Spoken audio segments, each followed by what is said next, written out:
আসসালামু আলাইকুম ওরহমতুল্লাহি ওয়াবারাকাতুহু। প্রিয় দর্শক বন্ধুরা, আশা করি আপনারা সবাই মহান আল্লাহর অশেষ রহমতে ভালো আছেন এবং সুস্থ আছেন। আপনাদের সবাইকে আমার এই নতুন চ্যানেলে জানাই আন্তরিক শুভেচ্ছা ও অসংখ্য ভালোবাসা। আজকে আমি আবারও হাজির হয়েছি একদম নতুন একটি ভিডিও নিয়ে। আর আজকের ভিডিওটি হতে চলেছে আমার সবচেয়ে প্রিয় বিষয়গুলোর একটি, আমার আদরের পাখিদের নিয়ে।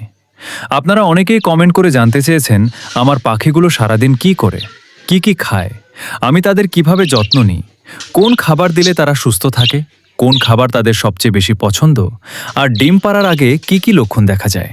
তাই ভাবলাম আজকের ভিডিওতে সব প্রশ্নের উত্তর একসাথে আপনাদের সঙ্গে শেয়ার করি। বন্ধুরা, পাখি এমন একটি প্রাণী যাদের একটু ভালোবাসা আর সঠিক যত্ন দিলে তারা খুব দ্রুত মানুষের সঙ্গে মিশে যায়।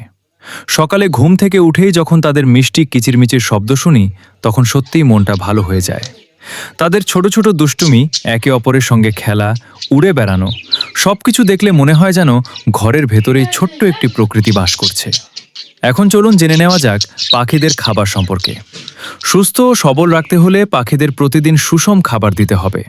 শুধু একটি খাবার দিলেই হবে না, তাদের খাবারের তালিকায় বিভিন্ন ধরনের শস্য দানা থাকা জরুরি, যেমন বাজরা, কাউন, ক্যানারি সিড, ওটস এবং প্রয়োজন অনুযায়ী অন্যান্য উপযুক্ত বীজ।